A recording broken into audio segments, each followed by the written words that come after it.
Šovasar esam sākuši vieglatlētīgas nodarbības puišiem U11 vecumā. Šī ir tikai otrā nodarbība.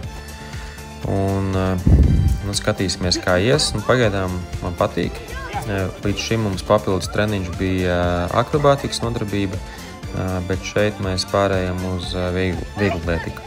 Tāpēc, ka tur bija nedaudz problēmas ar akrobātikas nodarbību tieši vasarā. Protams, ka ļoti noderīgi. Protams, arī šo visu varētu darīt futbola treniņa laikā, bet pagaidām darīsim tādu papildus darbu tieši atsevišķi no treniņiem. Tie 2 treniņi ir bijuši, abos ir bijuši diezgan slikti laikapstākļi, lietus. Iespējams, ka būs labi laikapstākļi, tad arī nedaudz pieliksim ar bumbām klāt kaut kādu tehniku pēc treniņa, lai liederīgāk.